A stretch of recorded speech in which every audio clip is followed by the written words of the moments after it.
What's going on, guys? My name is Austin Zabak, and in this video I'm going to show you 5 ways that you can save a ton of money in 2020. USA Today had an article saying that 40% of adults in the United States of America cannot cover a $400 emergency.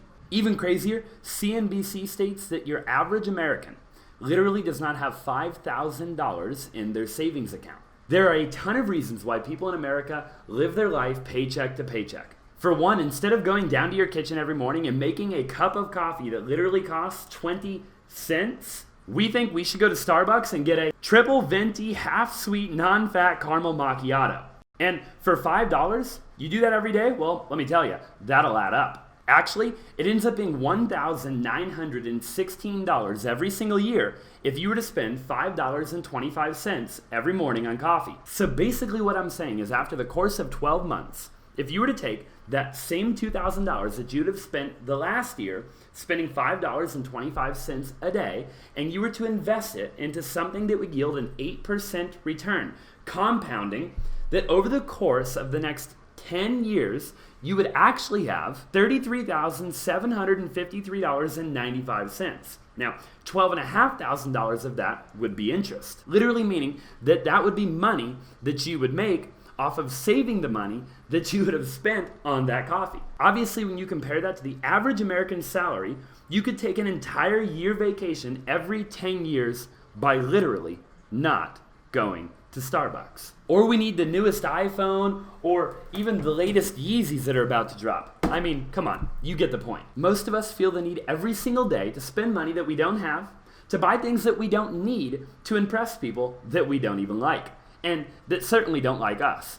Now, I do this, you do this, we kind of all do this at the end of the day on some level, and the reality of it is, in this video, I'm just going to show you how you can become more aware, and then I'm going to give you 5 tips on what you can do to save a ton more money that you're probably not doing, because to be honest with you, some of them are a bit unconventional, untraditional, or just flat out, nobody's really talking about it. One thing to keep in mind here as you kind of go on and watch this video is that it doesn't matter how much money you're actually making, right? The number one thing that I get is people that say, hey, Austin, I only make $1,000 or $2,000 or $3,000 a month. There's just really no way that I'm going to be able to save any money, right? At the end of the day, I live paycheck to paycheck because I just don't make enough money, right? Well, the funny thing about that is that people that make $10,000, $20,000, $30,000, $40,000, $50,000 figure out a way to spend that amount of money too. And the reality of it is that no matter how much money you make, you can save money. Right? Another thing that you can do is you can smash that subscribe button, and we'll go ahead and jump right into the video and talk about ways that you can save a ton of money. The first thing that you're going to want to do is budget. Now, I get it, right? You're like, Austin, are you freaking kidding me? I've already watched like a minute of this video, and you're telling me to budget? Everybody else is telling me to budget. I get it. I understand. The next 4 things are going to be even more interesting than that, but more particularly, figure out your budget, figure out what you spend. What do you spend your money on, right? A lot of people, they're trying to create their budget out of thin air, but they have no idea what they actually spend their money on. They just kind of wake up, and for whatever reason, they have more month at the end of the money. Now, I encourage you to do it the other way around, right? Get more money at the end of the month. The only way that that is actually going to happen is if you have some understanding of what in the world you spend your freaking money on, which is what we're about to talk about in a moment, right? But, if you're spending all this freaking cash and you just got cash everywhere, like you don't have receipts for anything, right? How can you actually track what you spend your money on? A lot of you guys aren't even looking at your bank statement until you get the email notification saying that you have a 0 balance in your bank, without actually understanding how you got there to begin with. So go ahead and start to pull those bank statements, pull your credit card statement, pull your debit card statement, and figure out what you spend your money on. Number 2 way is the cash instead method. Now, what in the world do I mean by that? Before you go out and buy the next pair of Yeezys, or you go out and you buy the next pair of Nikes, or whatever it is that you're about to buy, I want you to ask yourself a question.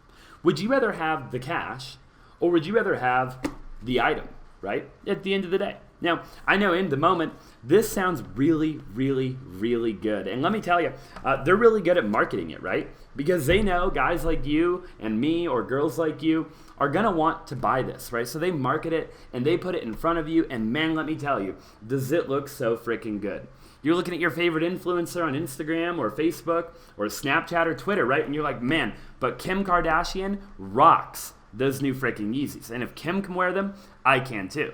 The reality of it is, though, Kim probably makes a couple of more dollars than you do, and she can afford them. So before you go out and buy them, now I'm not saying it's always a bad idea. What I encourage you to do is to ask yourself, would you rather have the cash at the end of the day, or would you rather have the new item? Now, in my opinion, the more that you actually ask yourself this, and the more that you become conscious of what you're actually about to do, the more that you'll realize that you'd probably rather save that cash to invest it or to have it for a rainy day, rather than to come home and to rock that new pair of shoes, that new lipstick that you're buying, or whatever it is that you're actually about to purchase. In a way, you're kind of actually getting paid to save here, right? Because you're actually looking at the difference between cash or having the new item. Now, I understand that you're not going to be able to do this with a brand new Rolex or whatever the case is, or a Mercedes-Benz, or that brand new G-Wagon that you've always wanted, and to say that, oh my gosh, you saved $100,000, it's probably not the reality of it. But what the reality of it is that you're spending money every single month. Now, I would imagine on some level,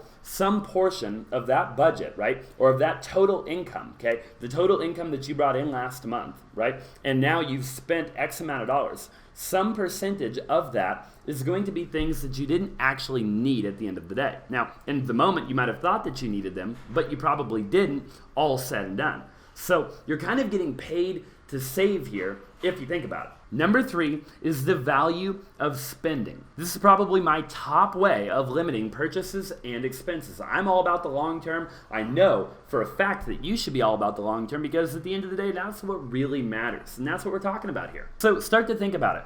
When you're about to make that brand new purchase and you're about to buy that brand new iPhone, and I know, it looks so freaking sexy, and you could even turn it over like this, and I think I've seen some memes, and if you get a really small little pot, you could cook some food here like the oven stove, okay? But at the end of the day, the reality of it is, if you don't need it, then don't buy it. What is the value of spending? And what I'm really asking you here is, how much value are you going to get from that product long term, right? You know, are you going to get some short-term satisfaction, a little bit of short-term gain, maybe even you're going to feel good for a short period of time. But are you still going to feel good in a month, 2 months, 3 months, or 6 months from now? You know, a lot of people, they want to go to the fancy restaurant, the fancy bar, they want to do the fancy stuff. And while that all feels amazing right now, at the end of the day, it's all going to look the same in about 36 hours from right now. So whether you go home and you cook some food, you cook some top ramen, some macaroni and cheese, and you watch Netflix, or you go out to that fancy freaking steakhouse, at the end of the day, it might feel different now, but it won't feel different tomorrow or the day after that. So I just encourage you to remember, in the moment, right? Is this adding value to my life long term, or is it momentary? Number 4 is the cost of the cost. Now, what do I mean by that? Let's just say you work a job right now, and to keep it very simple, you make $10 an hour. Tonight, you're about to go out and you're about to hit a fancy restaurant, a fancy dinner, and you're going to really treat yourself. Let's just say the bill's going to be $50. The way that I would look at that is, you've actually spent 5 hours to eat one meal for the next, let's just call it 1 hour. So 5 hours worth of work to enjoy your life or yourself or this meal for 1 hour. Now, I would just to start think about, what did you do in those 5 hours worth of work? Did you have to serve people? How many people did you have to serve, right? How many people yelled at you? Did you have to mop some floors? Like, what did you actually have to do during those 5 hours? And start to think about that a little bit more.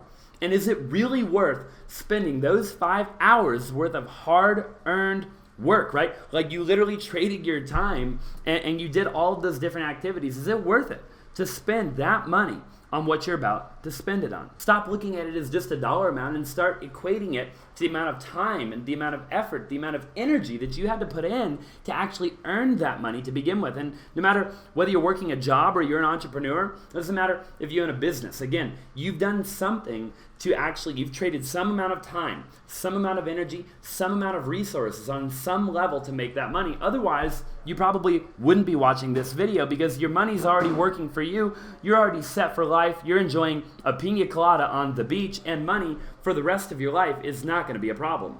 Number 5 is to invest all of the money that you just saved. So you've looked at your budget, You've started calculating everything that you spend your money on. You know the difference between the Yeezys and the cash. You understand what it literally looks like when you're trading your time for money, and then how much time it actually took to earn that money on what it is that you're about to spend. You've saved up some money, you've stacked an emergency fund, and you have a little bit of leftover money. Well, for the rest of your life, you don't want to just save to save, because at the end of the day, that isn't the right answer either. So now we want to take that money that you saved and we want to invest it in some way, shape, or form. Because eventually, you want to get your money to actually work for you, so you're not working for your money. That's what wealthy people do, and you don't have to actually be wealthy to start doing this, right? You have to start doing this, though, to become wealthy. You can invest a little bit amount of money into side hustle, in the stock market, maybe even in real estate. You can make a course, you can make some YouTube videos, buy some camera equipment, a desk.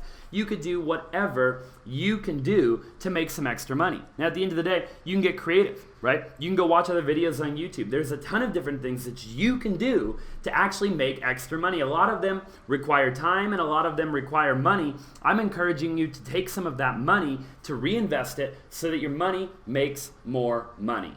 It took me a long time to understand this, a long time to realize this, and I tried over and over and over again, learning from other people's mistakes, right? Learning from my mentors, watching videos just like this video. Obviously, I was subscribed to their channel. I had already liked the video when I was watching it, so I hope you've done the same. But the reality of it is that I had to make some of the mistakes myself, okay? I had to go through life, and life had to beat me down a little bit over the years for me to realize that I didn't want to trade time for money for the rest of my life. And I knew that it wasn't bad in the beginning. And to be honest with you, it's not bad long term, but you want to diversify. You want to put your money in different baskets. And ultimately, you want to have more than one stream of income. And I always thought that only wealthy people could do this. Or, I had to be Bill Gates or Steve Jobs or even like Graham Stephan to be able to actually pull this off. And the reality of it was that I didn't have to be any of those people. I just had to be myself.